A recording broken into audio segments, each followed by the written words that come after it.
মাহফিলে বসে বিরক্ত হয়, অথচ ওই ব্যক্তিটাকে তুলে টিভি শুনতে বসিয়ে দাও, 3 ঘন্টা বসে, মশা কামড়ালে টিভি থেকে নজর যায় না, হাত যায় কিন্তু নজর যায় না।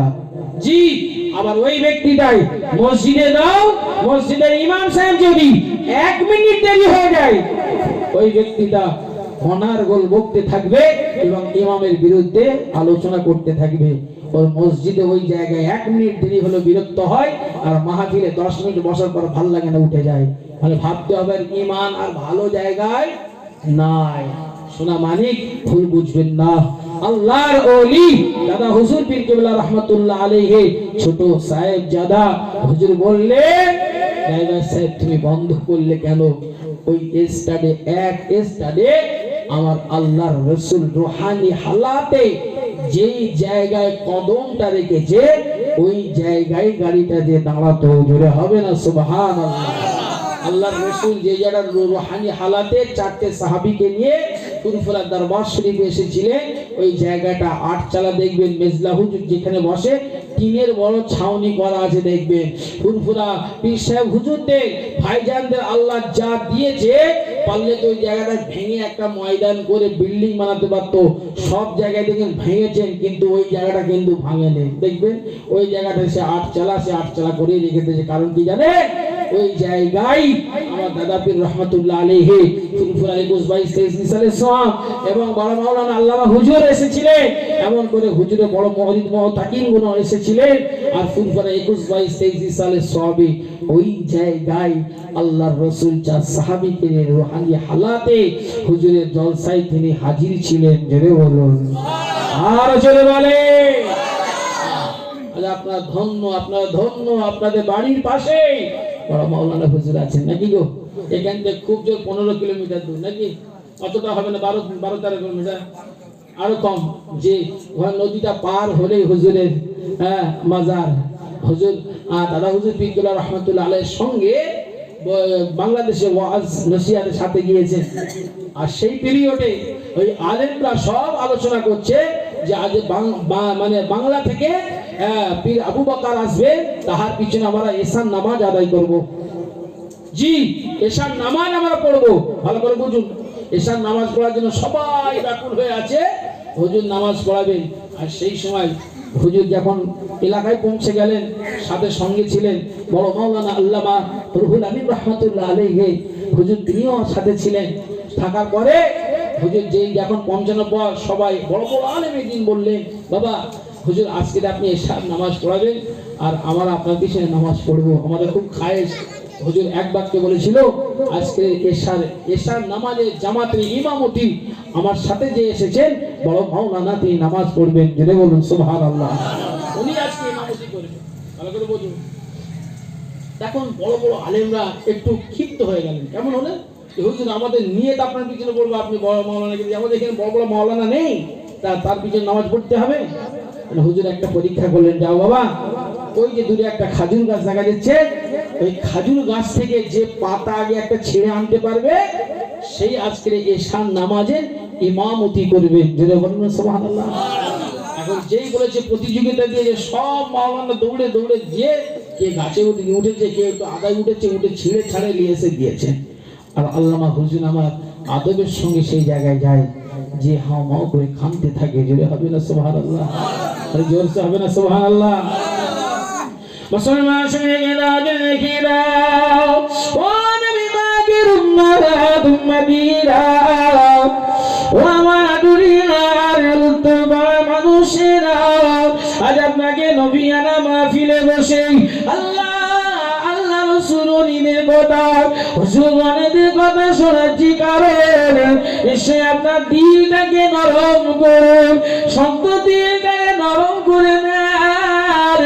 আল্লামা হুজুর রহমাতুল্লাহ আলাইহি হুজুর আমার পীর ধরেছিলেন, ফুরফুরা জমিনে ধন্য করে শিয়াজে হুজুর আমার পীর ধরেছিলেন, পীর ফাতে আলী ওয়াইসি রহমাতুল্লাহ আলাইহি, যিনি পালকে চোখে পালকে আমার নবী নূরানি চাঁদ চেহারাটা দিদার করে নিতে। আল্লাহর ওলি বসিয়ে জমিনে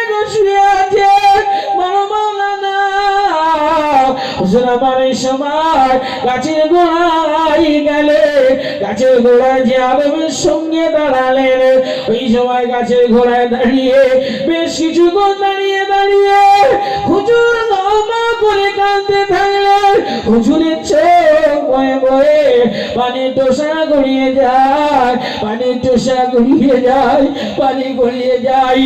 আর আল্লামা হুজুরকে লক্ষ্য করে ওই পিরিয়ডে বাংলাদেশের বড় বড় মাওলানা বলেছিলেন, ও বাংলার পীর নানা পীর রহমাতুল্লাহ আলাইহিকে বলেছিলেন, আপনি যাকে বড় মাওলানা বলছেন, যাকে নিয়ে ঘুরছেন, সে আজকে একটা খাজুর গাছের পাতা ছিঁড়ে আনতে পারে না, তার পিছনে আমরা কি করে এশা নামাজ ইমামতি দায়িত্ব দেওয়া হবে?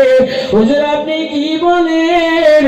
এই সময় আমার নানা পীর বলল, বাবা আমার বড় মাওলানা আসুক, বড় মাওলানা আসবে, আসার পর তোমাদেরকে কিছু বা কিছু বলবে, আবার যদি না কিছু পারে যে আগে দিয়েছিল সেই ইমামতি করবে রে বাবা।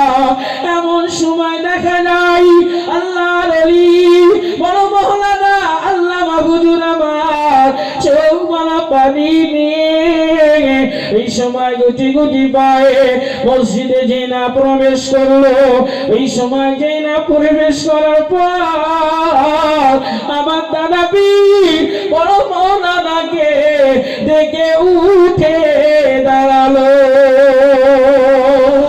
যদি হবে না আল্লামা হুজুর লজ্জা পেয়ে গেল, হুজুর আমার শর্মিন্দা হয়, আপনি আমার পীর, আপনি আমার মাশায়েখ, হুজুর আপনার আমি ছাত্র, আপনার আমি মুরিদ, আপনি আমায় দেখে কেন উঠে দাঁড়ান? আমার বড় শর্মিন্দা লাগে, বড় লজ্জা লাগে। এই সময় দাদা পীর বলেছিলেন, বাবা বড় মাওলানা আমি তোমাকে দেখে উঠি না, আল্লাহ তোমার ভিতরে যে আলেমে দরিয়া দিয়েছে, ওই দরিয়াকে দেখে আমি উঠে দাঁড়াই। হবে না, দেখবে আমি তোমাকে দেখে নয়, আমি উঠেছি কাকে দেখে? আল্লাহ তোমাকে যে ইলমের দরিয়া দিয়েছে সেইটা দেখে।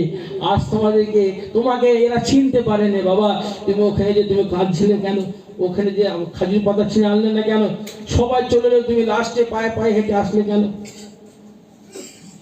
হুজুর আদবের সঙ্গে দাঁড়িয়ে আবার চোখ দিয়ে পানি বয়ে বয়ে যায়। হুজুর বলছে, বাবা বলো। হুজুর বলবো, আপনি ইজাজত দেন বলবো? হ্যাঁ বাবা বলো।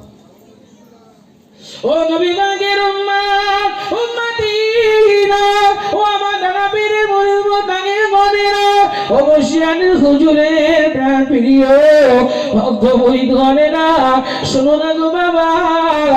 এই সময় বড় মাওলানা বলেছিল, হুজুর আমি এখন আদমের সঙ্গে হেঁটে হেঁটে ওই খাজুর গাছের গোড়ায় যায়, ওই খাজুর গাছের গোড়ার কাছে একটা কবর আছে, ওই কবরে আল্লাহর মাহবুব বান্দা আছে।